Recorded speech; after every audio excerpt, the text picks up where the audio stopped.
ABVP यानी अखिल भारतीय विद्यार्थी परिषद का 75वां वर्ष चल रहा है और 75वें वर्ष में इंद्रप्रस्थ नगर में 7 से 10 दिसंबर को ABVP का राष्ट्रीय अधिवेशन हो रहा है। यह राष्ट्रीय अधिवेशन पूरे देश भर से युवा तरुणाइयों का संगम है और एक बहुआयामी कार्यक्रम ABVP का राष्ट्रीय अधिवेशन है। इस राष्ट्रीय अधिवेशन में 10,000 से ज़्यादा कार्यकर्ता पूरे देश भर से सम्मिलित होंगे, जो देश के सभी समस्याओं पर चिंतन करते युवाओं का आगे का दिशा क्या होगा उसको लेकर के हम चर्चा करने वाले और चर्चा के बाद निर्णय के आधार पर हम सब लोग आगे बढ़ने वाले। उसी परिप्रेक्ष्य में हम सभी को मालूम है कि छत्रपति शिवराज्याभिषेक का 350वां वर्ष चल रहा है।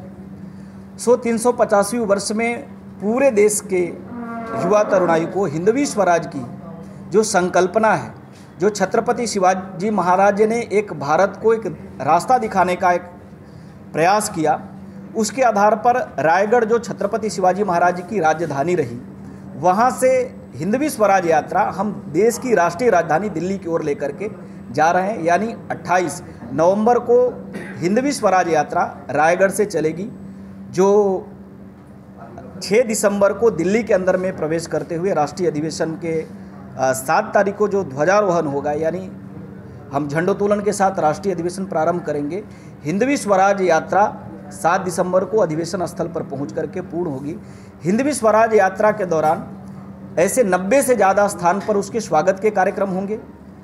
25 से ज़्यादा स्थान पर ऐसे पब्लिक रिसेप्शन के प्रोग्राम होंगे और इस दौरान 75 देश और समाज के लिए जिन लोगों ने बलिदान दिया है, जिन लोगों ने अपना सर्वस्व अर्पण किया है, हिंदवी स्वराज के प्रति, स्वाधीनता के प्रति, स्वशासन के प्रति, जिन लोगों ने एक क्रांति की अलग जगाई है, ऐसे महानायकों की जो पुण्य भूमि है उसकी मिट्टी भी कलेक्ट करके हम राष्ट्रीय अधिवेशन में लेकर के जाएंगे, ताकि जो देश से 10,000 की संख्या में यूथ आ रहे हैं, ऐसे 75 महानायकों के मिट्टी को साक्षात प्रणाम कर सके, उनका दर्शन कर सके। एक तरफ जैसा आप बोल रहे हैं कि युवाओं को साथ में लेकर इस रैली के माध्यम से एक मैसेज भी देने का काम, लेकिन आज जो स्थिति चल रही है, आप देख रहे हैं कि जिस तरीके से तो युवा काफ़ी बेरोजगार है, युवा नशे की ओर ज़्यादा है, काफ़ी डिप्रेशन में भी जाते हैं। एक तरफ रोज़गार की बात की जाती है और एक तरफ युवा बेरोजगार है। इतनी पढ़ाई करने के बावजूद भी आज युवाओं की तरफ ज़्यादा ध्यान नहीं दिया जा रहा है, नौकरियां नहीं है, घर के लोग भी परेशान हैं। तो इस पर आपके माध्यम से क्या विचार मंथन किया? मुझे लगता है कि दोनों पक्ष पे चर्चा की आवश्यकता है।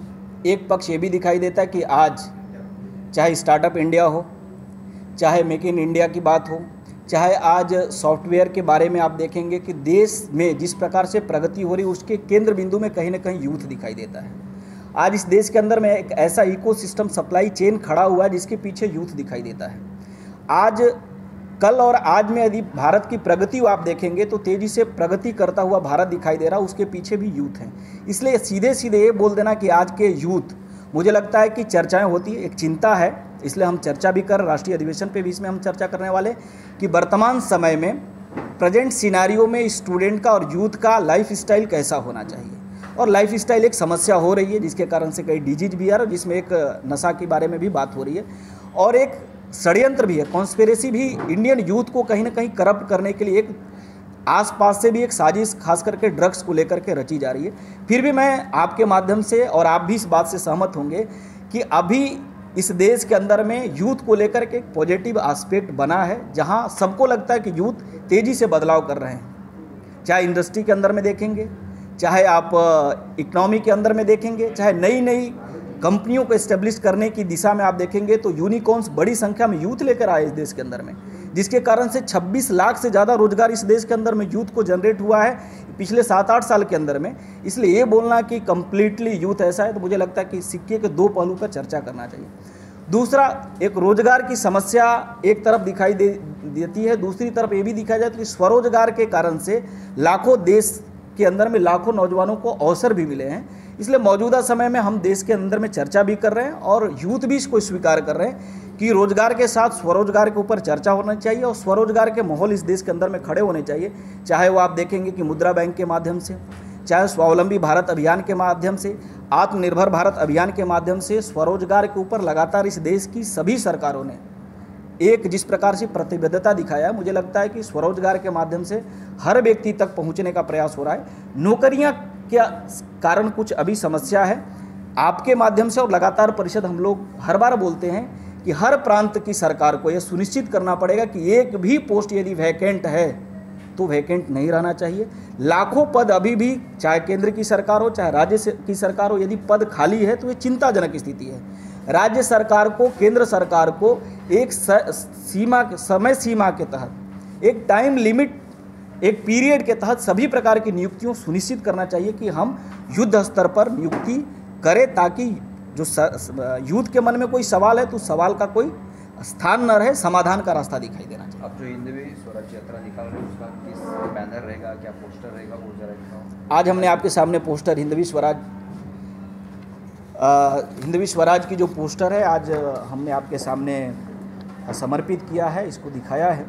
ये हिंदवी स्वराज छत्रपति शिवाराज्याभिषेक की 350वीं वर्ष के ऊपर में पूरे देश के सामने जाएगा कि छत्रपति शिवाजी महाराज ने जो सिक्के चलाए थे उसके प्रतीक क्या थे। छत्रपति शिवाजी महाराज ने जो राज्य के प्रतीक चिन्ह के रूप में दुनिया के सामने एक प्रतीक लेकर के आए थे, उसका आपको मुद्रण यहाँ पे दिखाई देता है। साथ ही साथ हिंदवी स्वराज के माध्यम से हिंदवी स्वराज एक विचार है, हिंदवी स्वराज एक आंदोलन है। उस आंदोलन को लेकर के हम ऐसे वर्तमान समय में हर व्यक्ति को हिंदुस्तान से मोहब्बत है। हमारी पूजा पद्धति अलग हो सकती है, छत्रपति शिवाजी महाराज के भी सैनिक दल में आप देखेंगे सभी लोग थे। इसलिए हमने अपने देश को प्रगति पर लेकर आगे जाने के लिए स्वतंत्र यानी राज्य के अंदर में भारतीय विचार के आधार पर तंत्र होना चाहिए। ऐसे विचार और विमर्श को लेकर के हम हिंदवी स्वराज की यात्रा में जा रहे हैं। आपण एक महिला काय सांगाल याच्यामध्ये आपणही जुळणार आहात, अनेक अजून महिला आहेत, युवती आहेत, त्यांना काय आव्हान कराल? मी हेच बोलणार आहे की साऱ्या मुलींनी, साऱ्या स्त्रियांनी या अधिवेशनात नक्की यायचं आहे, कारण विद्यार्थी परिषद गेले 75 वर्षातून मुलींसाठी, स्त्रियांसाठी खूप काही काम करते। मिशन साहसी नावाने कार्यक्रम चालतं, सेल्फ डिफेन्सचा, मग ऋतुमती अभियान नावाने आमचं मेन्स्ट्रुअल हायजीनवर सेशन चालतं। असे ओव्हरऑल वुमेन एस्पेक्टवर आम्ही, वुमेन डेव्हलपमेंटवर आम्ही कार्यक्रम ठेवत असतं। मग ओव्हरऑल नाही, वुमेनच नाही तर फुल लाइक स्टूडेंट्स, पूरे स्टूडेंट्स के ऊपर हम ध्यान देते हैं। तो माझं हेच आव्हान आहे की तुम्ही नक्कीच या, हा एक अधिवेशन नाही तर आमचा एक त्योहार या रूपात आम्ही साजरा करतो, मग तुम्ही यायला पाहिजे। आपण काय सांगाल, युवा आहात आपण, पण काय मेसेज युवकांना द्याल? आपण अखिल भारतीय विद्यार्थी परिषद जसं दरवर्षी राष्ट्रीय अधिवेशन किंवा प्रांत अधिवेशन करतं, तसंच यावेळी राष्ट्रीय अधिवेशन खूप मोठ्या प्रमाणात 10,000 पेक्षा जास्त विद्यार्थी याच्यात सहभागी होतील। विविध प्रांतातून, विविध कानाकोपऱ्यातून विद्यार्थी येतील आणि युवा हा देशप्रेमासाठी यावं, तेच मेसेज मी आपल्या भारताच्या युवाला देणं